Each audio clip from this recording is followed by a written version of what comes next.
नमस्कार साथियों, आप सभी का हमारे एजुकेशनल प्लेटफॉर्म कंपटीशन कमेटी पर एक बार फिर से स्वागत है। आज के यदि मैं सेशन की बात करूं तो एक लंबे समय अंतराल के बाद फिर से हम और आप जुड़ने जा रहे हैं एक नई सीरीज के माध्यम से, जहां पर हम जानेंगे कुछ ऐसे प्रश्नों के बारे में जिन्हें हम एग्जाम में बनाते तो हैं, लेकिन उन प्रश्नों को बनाने के लिए जो हमारा अप्रोच है, जो हमारा तरीका है, क्या वह तरीका सही है या इसके अलावा कोई और बेहतर और बेहतरीन तरीका हो सकता है। यानी कि सिंपली अगर हम बात करें तो हम एक कॉमन अप्रोच और साथ ही साथ एक स्मार्ट अप्रोच के बीच के अंतर को समझने का प्रयास करेंगे। और इसी सेशन के माध्यम से हम कुछ ऐसे छोटे छोटे कॉन्सेप्ट्स की भी बात करेंगे जिनको लेकर के आपके मन में कहीं ना कहीं दुविधा या शंका बनी रहती है, जिसके कारण से आप एग्जाम हॉल में क्या करते हैं, गलतियां करते हैं। क्लियर?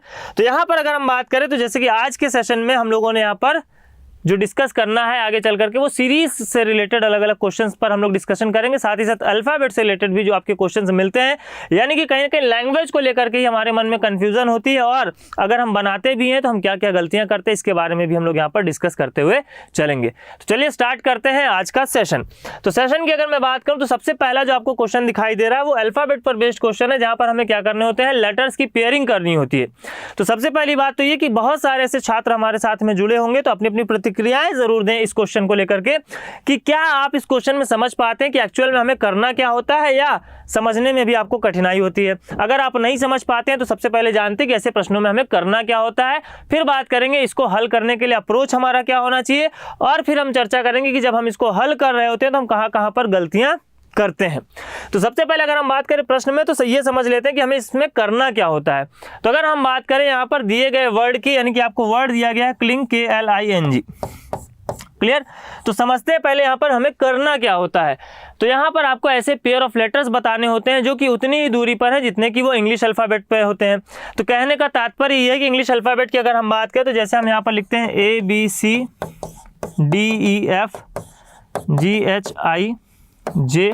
कुछ इंग्लिश के अल्फाबेट के हम यहाँ पर लेटर्स लिख लेते हैं, जैसे कि के तक हमने लिखा। तो इंग्लिश अल्फाबेट में अगर आप यहाँ पर ध्यान देंगे तो जी से जब आप जाएंगे तो GHI कितनी दूरी पर है, यानी कि एक लेटर की दूरी पर है। तो यहाँ पर GHI एक आपको लेटर की दूरी पर, यानी कि इनके बीच में एक लेटर आपको देखने को मिल रहा है। अब यहाँ पर तो आप कहेंगे कि सर लेफ्ट टू राइट जा रहे हैं, लेकिन यहाँ पर आपको राइट टू लेफ्ट में दिख रहा है, तो क्या इसको हमें पेयर में कंसीडर करना होता है। और अगर हम यहाँ पर बात करें किसकी, लेफ्ट टू राइट की बात करें, तो के बाद यानी कि यहाँ पर अगला लेटर आपको देखने को मिलेगा L। तो आप देख सकते हैं लेफ्ट टू राइट में आपको के बाद मिल रहा है L, तो इसको भी हम एक पेयर के रूप में कंसीडर कर सकते हैं। तो बेसिकली क्वेश्चन में कहने का तात्पर्य ये है कि हम ऐसे लेटर्स की चर्चा करेंगे जो कि यहाँ पर हमें उतनी ही दूरी पर दिखाई दे रहे हैं जो कि इंग्लिश अल्फाबेट में हमें देखने को मिलते हैं। अब एक और इंपॉर्टेंट बात यहाँ पर कि जैसे कि आपने देखा कि I और G उतनी दूरी पर तो है, लेकिन यहाँ पर कैसे है, राइट टू लेफ्ट है। तो क्वेश्चन में आपको ये चीज मेंशन की हुई होती है कि which have as many letters between them in the word as in English alphabet, और यहाँ पर देखो लिखा हुआ है बोथ फॉरवर्ड एंड बैकवर्ड, यानी कि सामने से भी और पीछे से भी हमें ऐसे लेटर्स को कंसीडर करना होता है। तो ये हो गई बात कि ऐसे प्रश्नों में हमें करना क्या है। दूसरी इंपॉर्टेंट बात, बनाने के लिए अप्रोच क्या होना चाहिए, और तीसरी इंपॉर्टेंट बात कि हम गलतियां कहाँ करते हैं। तो जब भी हम बात करेंगे ऐसे प्रश्नों की, तो सिंपली अगर मैं बताऊं तो यहाँ पर आपको कुछ नहीं करना है, आपको लिखना है केवल और केवल प्लेस वैल्यू 11, 12, 9, 14 और 7। तो ये हो गई बात किसकी, अप्रोच की, कि आपको करना क्या है। आपको सिंपली यहाँ पर बना लेना है 11 से 12 एक पेयर बनता हुआ दिखाई दे रहा है, फिर आप देखेंगे 13, 14, यानी कि 11 से ही 14 का भी पेयर बनना है। तो इसको भी आप यहाँ पे ऐसे करके बना तो लेते हैं। अब यहाँ पर आप गलती क्या करते हैं, यानी कि आपने 11 का पेयर बनाया 12 के साथ, फिर आपने 11 का पेयर बनाया 14 के साथ। अब आप बढ़ जाते हैं आगे। तो सिंपली जब हम बात कर रहे हैं कोई भी दो आपके पेयर बन रहे हैं, यानी कि कोई भी जब आपका एक पेयर पर्टिकुलर किसी दूसरे लेटर के साथ में बन रहा है और उसी लेटर के साथ एक दूसरे लेटर का भी पेयर बनना है, जैसे कि अगर हम बात करें यहाँ पर के का पेयर आपको एल के साथ बनता हुआ दिखाई देगा और के का ही पेयर आपको एन के साथ ही बनता हुआ दिखाई दे रहा है। इट मीन्स यहाँ पर ये निश्चित हो जाता है कि एल का भी पेयर आपका एन के साथ बनेगा, और इसको हम कहीं ना कहीं स्किप कर देते हैं। तो इसलिए ये एक गलती का कारण बनता है, जिसके कारण से हमारे मार्क्स डिडक्ट होते हैं। ठीक है, तो ये गलती हमें नहीं करनी है। और जब आप नंबर्स के फॉर्मेट में इन क्वेश्चंस को सॉल्व करते हैं तो कहीं ना कहीं आपके लिए बना पाना ज़्यादा आसान हो जाता है, क्योंकि नंबर्स के फॉर्मेट में हमें सीक्वेंस देखने में ज़्यादा आसानी होती है। तीसरी इंपॉर्टेंट बात इस अप्रोच में हमें यह देखना है कि जब हम बात कर रहे होते हैं किसी भी एक एलिमेंट के साथ में दूसरे एलिमेंट का पेयर बना रहे होते हैं, तो अगर यहाँ पर 12 आ गया, 13, 14, अब इससे बड़ा नंबर अगर आगे नहीं है, और मान लेते हैं कि एक लंबा चौड़ा सा हमें वर्ड गिवन है जिसमें नंबर ऑफ लेटर ज़्यादा है, तो हमें आगे उसकी गिनती को कंटिन्यू करने की ज़रूरत नहीं होती। यानी कि अगर हम बात करें यहाँ पर हमें मिल गया 14, तो 14 के बाद मान लेते हैं यहाँ पर हमें देखने को मिल रहा है 5 और लेटर। 8 7 6 5 4, तो इसके आगे हमें गिनती करने की जरूरत नहीं होगी कि इसका पेयर आगे कहीं पर जा करके बनेगा या नहीं बनेगा। क्यों? क्योंकि इससे बड़ा कोई भी नंबर आगे आपको देखने को नहीं मिल रहा है। क्लियर? तो इसमें हमें गिनती करने की जरूरत नहीं पड़ती। अब यहाँ पर 3 पेयर हमें ऐसे मिल जाएंगे और फिर हम आगे अगर बात करें तो 9 का पेयर आगे किसी के साथ बनता हुआ नहीं दिखाई दे रहा। अब रिवर्स ऑर्डर में जब हम आएंगे तो देखेंगे यहाँ पर, देखिए पहले तो 3 पेयर आपको ये मिल गए, 11 का 12 से मिला, 11 का 14 से मिला और 12 का भी 14 से मिल गया। फिर अगर हम बात करें तो 7 का पेयर आपको 9 के साथ मिल रहा है, फिर 7 का ही पेयर आपको मिल रहा है 11 के साथ, यानी कि 7 के बाद 8 9 10 11, और जब 7 का पेयर 2 एलिमेंट के साथ मिला है तो डेफिनेटली 9 का पेयर भी आपको 11 के साथ बनता हुआ दिखाई देगा। यानी कि इस छोटे से वर्ड में अनएक्सपेक्टेडली आपको 6 ऐसे पेयर्स देखने को मिल रहे हैं लेटर्स के, जो कि उतनी ही दूरी पर हैं जितने कि वो कहाँ आते हैं, इंग्लिश अल्फ़ाबेट में आते हैं। और सरप्राइजिंगली अगर मैं बात करूँ तो इसमें 6 लेटर भी आपको देखने को नहीं मिल रहे हैं, लेकिन 6 ऐसे पेयर आपको यहाँ पर मिल गए। तो आपको विशेष रूप से इन बातों का ध्यान देना होगा। साथ ही साथ अप्रोच के बारे में मैंने चर्चा करी कि कैसे आपको अप्रोच करना है। चलिए कुछ अन्य यहाँ पर हम प्रश्नों की बात करेंगे, कुछ अन्य टाइप्स ऑफ क्वेश्चन की हम बात करेंगे। जब इस प्रकार के प्रश्न हमें देखने को मिलते हैं तो सामान्यतः आप अप्रोच क्या करते हैं इसके बारे में भी चर्चा करेंगे और आपका अप्रोच क्या होना चाहिए यह भी जानेंगे। यहाँ पर बोला गया if all the letters in the word are arranged in alphabetical order within the word. तो विद इन द वर्ड का मतलब क्या होता है कि एक वर्ड के अंदर ही जो आपके लेटर्स हैं इनको हम क्या कर लें, अल्फाबेटिकल ऑर्डर में अरेंज कर लें, जैसा कि आप अरेंज करना शुरू भी कर देते हैं। ऐसा आपको कुछ भी करने की जरूरत नहीं होती। आगे पढ़ें, आगे यहाँ पर लिखा है यानी कि अगर हम क्या करें, प्रत्येक लेटर को, प्रत्येक अक्षर को उनके शब्द के अंदर या वर्ड के अंदर ही क्या करें, अल्फाबेटिकल ऑर्डर में अरेंज करें। How many words starting with consonants, तो कितने वर्ड कॉन्सोनेंट से स्टार्ट होंगे। तो जहां जहां ए है तो ऑब्वियस सी बात है वो तो कॉन्सोनेंट से स्टार्ट होगा ही होगा। तो 1 2 3 तो होगा ही होगा। ठीक है, अब how many words starting with consonants, तो 3 तो ऐसे वर्ड्स हैं जिनमें सबसे छोटा लेटर क्या है, ए है, तो ऑब्वियस सी बात है वो कॉन्सोनेंट से स्टार्ट होगा। जबकि यहाँ पर अगर हम वॉवेल से स्टार्ट होगा, 3 ऐसे हैं जो वॉवेल से स्टार्ट होंगे, तो इसको तो हमें देखने की जरूरत ही नहीं थी। अब यहाँ पर पूछा गया कॉन्सोनेंट से कितने स्टार्ट होंगे, तो जो 2 हमारे पास बचे हुए हैं इनमें अगर हम देखेंगे कि वॉवेल से छोटी वैल्यू एक कॉन्सोनेंट की हो रही, जैसे कि एल छोटा है, यहाँ पर एन क्या है, यू से छोटा है, तो ऑब्वियस सी बात है 2 ऐसे वर्ड हैं जो कि क्या हो रहे हैं, कॉन्सोनेंट से स्टार्ट हो रहे हैं। तो सिंपली आंसर हमें कर देना है यहाँ पर ऑप्शन नंबर सी, यानी कि इनको हमें अल्फाबेटिकल ऑर्डर में अरेंज करने की जरूरत नहीं थी। 3 ऐसे वर्ड थे जिनमें वॉवेल ए आपको देखने को मिला, तो ऑब्वियस सी बात है वो कॉन्सोनेंट से तो स्टार्ट होंगे ही नहीं। इट मीन्स 3 को तो छोड़ दिए, बचे हमारे पास 2 जिन्हें हमें केवल और केवल चेक करने की, देखने की आवश्यकता थी। तो ना तो इन्हें हमें अरेंज करने में अपना टाइम गंवाना है, ना तो हमें सारे ऑप्शंस को देखने में अपना टाइम गंवाना है। स्मार्ट बनिए, केवल हमारे पास 2 ही ऐसे यहाँ पर वर्ड्स हैं जिन्हें हमें देखने की आवश्यकता थी, और देखा हमने कि इनमें जो कॉन्सोनेंट्स यूज हुए हैं उनकी जो प्लेस वैल्यू है वो क्या है, वॉवेल के कंपेरिजन में छोटी। इट मीन्स अगर अल्फाबेटिकल ऑर्डर में इनको हम अरेंज करेंगे तो ऑब्वियस सी बात है इनकी शुरुआत किससे होगी, एक कॉन्सोनेंट से होगी। क्लियर? चलिए यहां पर बात करेंगे कुछ अन्य प्रश्नों की। इस बार बोला जा रहा है if all the consonants in the word are change to the next letter as per English alphabet. अब यहाँ पर भी आपको कुछ भी बदलने की आवश्यकता नहीं होगी, वरना लग जाओ कॉन्सोनेंट्स को बदलने में। ठीक है, ऐसा कुछ भी करने की जरूरत नहीं। Then how many words have more than 1 vowel, तो कितने ऐसे वर्ड्स हैं जिनमें 1 से ज्यादा वॉवेल होंगे। तो वॉवेल की प्लेस वैल्यू की अगर हम बात करें तो कितना होता है, 1 5 9 15 21, 1 5 9 15 21। तो प्लेस वैल्यू बिल्कुल आपको याद होनी चाहिए, मेमोराइज होनी चाहिए। अब हम देखेंगे यहाँ पर 15 आ रहा है, 14 के बाद 15 आ रहा है, मतलब 1 से ज्यादा वॉवेल है। 16 के बाद 17 आ रहा है, तो हमें उसको देखने की जरूरत नहीं थी, लेकिन 14 के बाद यहाँ पर 15 आएगा, मतलब एक और वॉवेल, 2 वॉवेल आ गए। यहाँ पर भी एक और वॉवेल आएगा, 2 वॉवेल आ गए। यहाँ पर 19 के बाद 20 और 25 के बाद 26, जो कि वॉवेल की प्लेस वैल्यू नहीं है। यहाँ पर अगर हम देखें तो 23 के बाद 24, 12 के बाद 13, जो कि वॉवेल की प्लेस वैल्यू नहीं है। यहाँ पर अगर हम देखें तो 3 के बाद 4 और 18 के बाद 19, जो कि वॉवेल की प्लेस वैल्यू नहीं है, क्योंकि वॉवेल की प्लेस वैल्यू हमें पता है 1 5 9 15 और 21 होती है। सिंपली अगर हम बात करें तो यहाँ पर आंसर हो जाएगा 2। Option number C will be the right answer, ये आपका अप्रोच होना चाहिए। बात करेंगे अगले प्रश्न की। If the words are arrange as per dictionary order then which of the following words will be second from the left hand. अगर हम इनको डिक्शनरी ऑर्डर में लगाएं तो लेफ्ट हैंड से सेकंड वर्ड कौन सा होगा। और यहाँ पर विद इन द वर्ड कोई लेटर वेटर हमें अरेंज करने की जरूरत नहीं। तो सिंपली अगर हम बात करें प्लेस वैल्यू की तो सबसे छोटा दिखाई दे रहा है CAR, और अगर दूसरे की हम बात करें तो हमें दिखाई दे रहा है OWL, यानी कि आंसर हो जाएगा यहाँ पर ऑप्शन नंबर सी। तो डिक्शनरी ऑर्डर पर बेस्ड क्वेश्चन, सिंपली हम लोग डिक्शनरी ऑर्डर से अलग से टॉपिक भी हम लोगों ने कवर अप कर रखा है। If all the letters in each of the words are arrange alphabetically within the word how many letters will remain unchanged. यानी कि इस बार भी आपको बताना कितने ऐसे लेटर हैं जो क्या रहेंगे, अनचेंज रहेंगे। डायरेक्टली बनाएंगे, 1 14 16 सारे के सारे चेंज हो गए। फिर यहाँ पर बात करें 14 18 21 सारे चेंज हो गए। 1 19 25 वाई आपका चेंज नहीं होगा। फिर यहाँ पर बात करें 12 15 और 23 चेंज हो गए, यहाँ पर 1, 3 और 18 आर आपका चेंज नहीं हुआ, यानी कि आंसर की अगर हम बात करें तो आंसर हो जाएगा ऑप्शन नंबर बी। डायरेक्टली देख करके विद इन सेकंड आप यहाँ पर आंसर कर सकते हैं। क्लियर। बात कर लेते हैं और यहाँ पर पूछे गए प्रश्न की how many letters are between the first letter of the first word from the right hand. अब यहाँ पर हम गलती क्या करते हैं, राइट हैंड से गए तो गलती से आर पिक कर लिए। First letter of the first word from the right hand, तो राइट हैंड से जो पहला वर्ड है वो आपको देखने को मिल रहा है कार, और इसके फर्स्ट लेटर की अगर हम बात करें तो फर्स्ट लेटर हो गया इसका सी। ठीक है।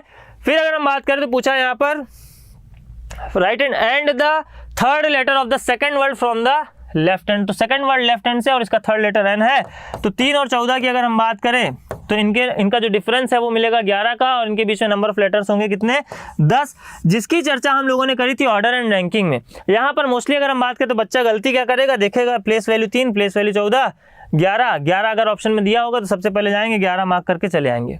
ठीक है। और अगर नहीं कर पा रहे, कॉन्फिडेंस नहीं है, कॉन्सेप्ट नहीं क्लियर है, तो चुपचाप से क्या करेंगे, DEFGH गिनती करना शुरू कर देंगे, जो कि आपको करने की जरूरत नहीं होती है। क्लियर। स्मार्ट बनिए। इन सारे कॉन्सेप्ट को हम लोगों ने ऑलरेडी डिस्कस किया हुआ है, याद करिए। ऑर्डर रैंकिंग में जब हम बात कर रहे थे एक ही एंड से अगर हम 2 पर्टिकुलर पोजीशंस की बात करेंगे तो उनके बीच में जो नंबर ऑफ पर्सन या नंबर ऑफ एलिमेंट्स होंगे वो उनके पोजीशंस के डिफरेंस -1 के बराबर होंगे, जिसमें एग्जाम्पल के लिए मैंने L और O को यूज भी किया था। क्लियर।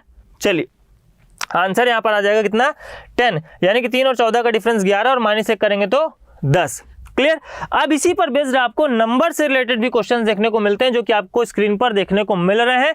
तो यहाँ पर हमारा अप्रोच क्या होना चाहिए, यहाँ पर भी हम सेम अप्रोच को क्या करेंगे, फॉलो करेंगे। क्वेश्चन की अगर हम बात करें तो बोला जा रहा है if all the numbers are arranged in descending order from left to right, हमें बड़े से छोटे में लगाना है।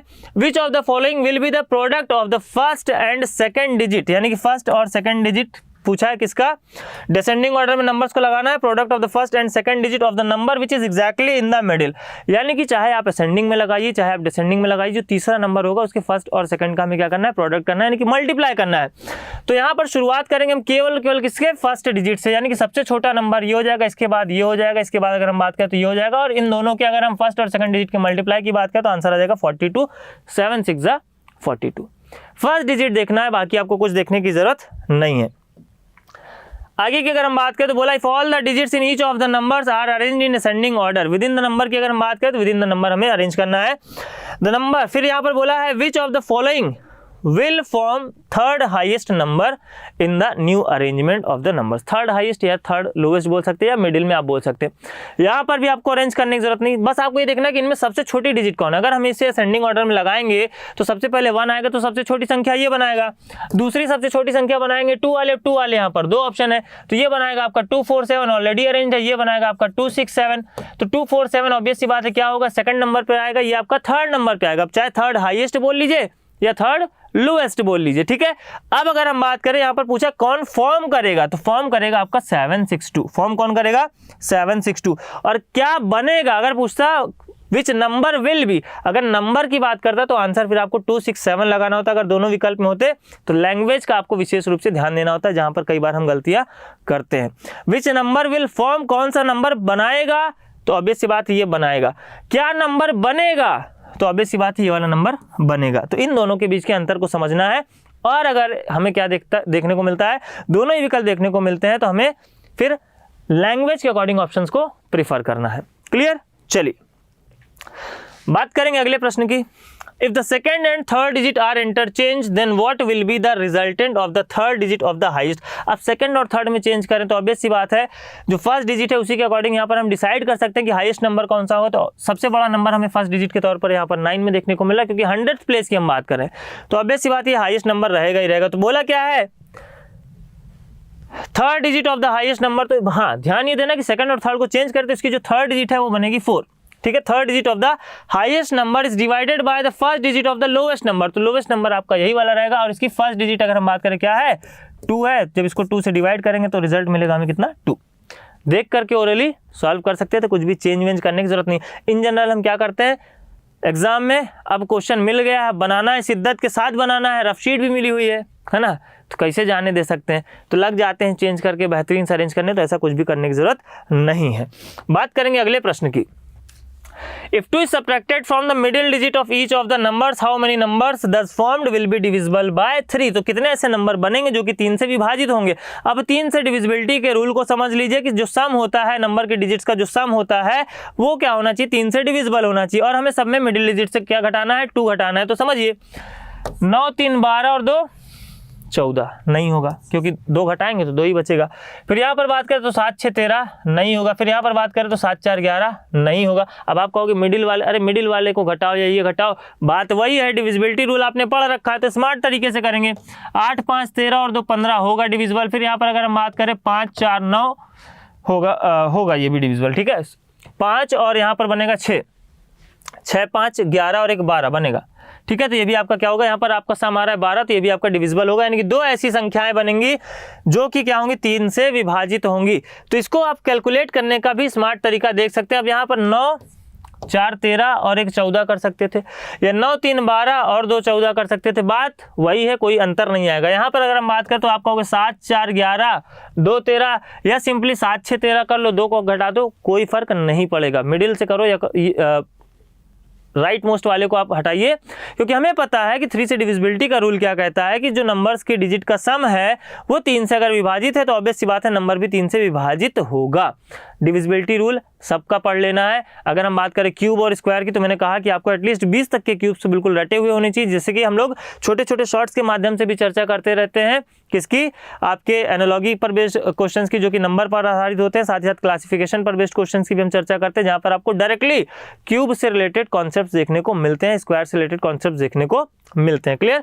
तो यहाँ पर अगर हम बात करें तो 8 5 13 और 2 15 लेंगे, तो 15 अगर हम देखें तो 3 से क्या है, विभाजित है, तो ये नंबर भी विभाजित होगा। जब इसमें से हम मिडिल वाले से क्या कर देंगे, 2 घटा देंगे। तो यहाँ पर अगर हम बात करें तो 5 और 6 11 और 1 12, ये भी नंबर क्या होगा, विभाजित होगा। अगर इसमें हम मिडिल डिजिट से 2 घटा देंगे तो यानी कि आंसर यहाँ पर आपका बन रहा है कितना, 2।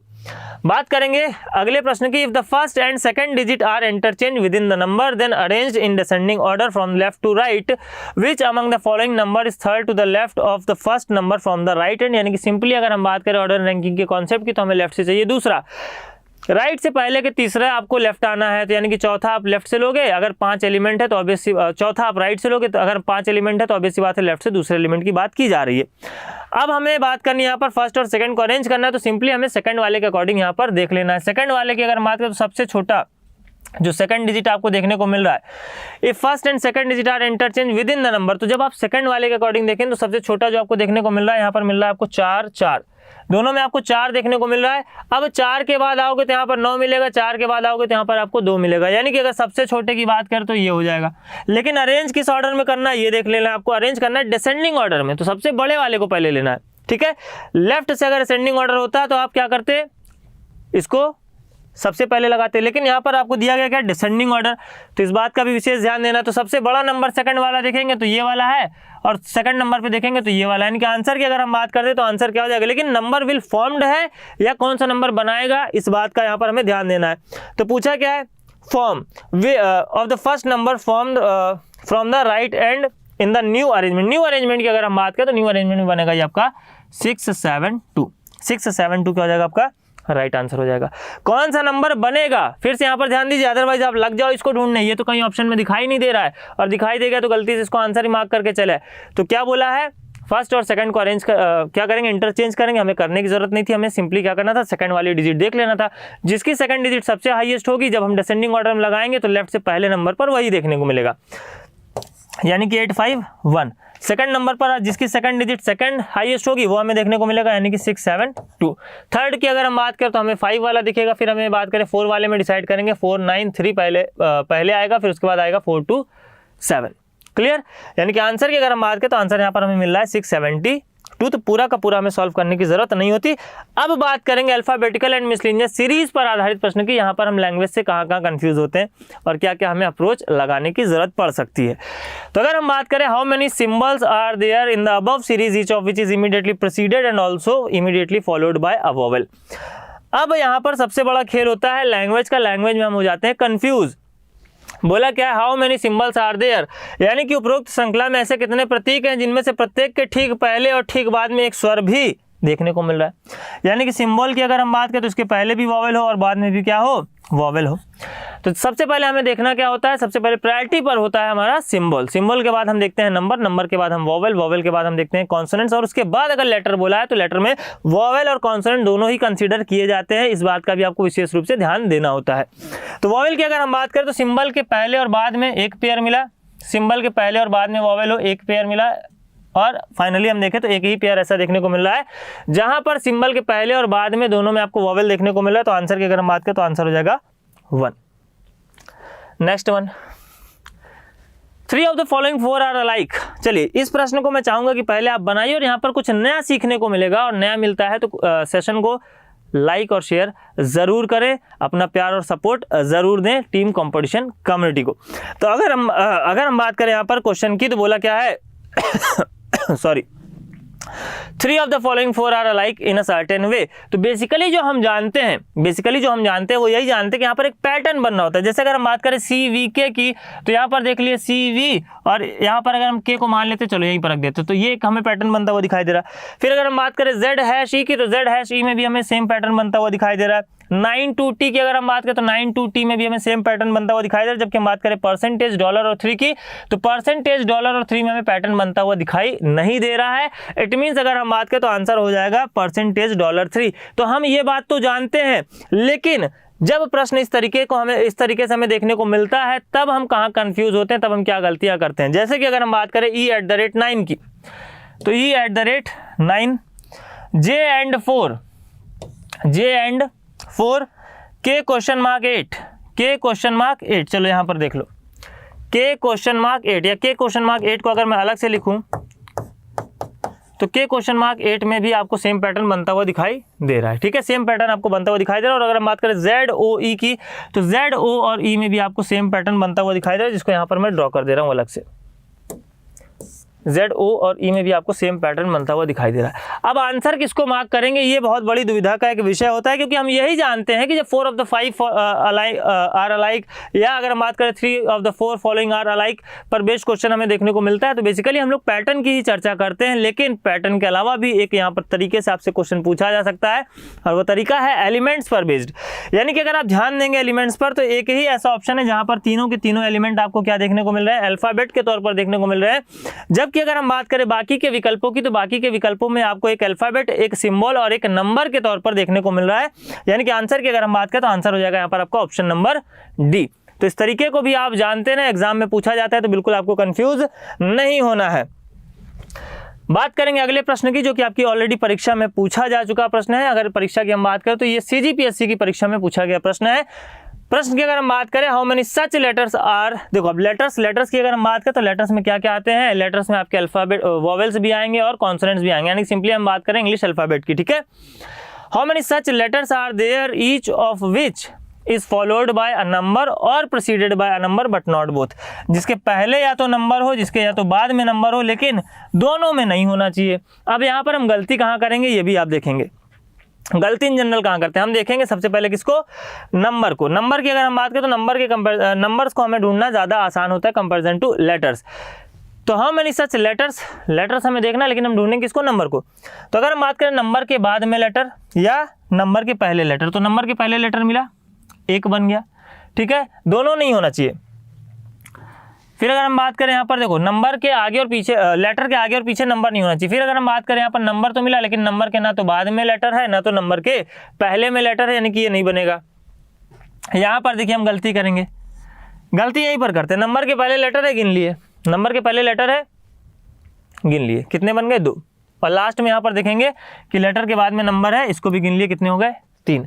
लेकिन अगर यहाँ पर आप ध्यान देंगे तो लेटर के पहले भी नंबर वाला एक पेयर कंसीडर किया जाएगा, क्योंकि लेटर है और लेटर के पहले नंबर है तो भी कंसीडर करेंगे, और लेटर है लेटर के बाद नंबर है तो भी हम कंसीडर करेंगे। तो यहाँ पर 2 पेयर बन रहे हैं, यहाँ पर एक पेयर बन रहा है 3 और यहाँ पर एक पेयर बन रहा है 4, यानी कि आंसर आएगा यहाँ पर आपका कितना, 4।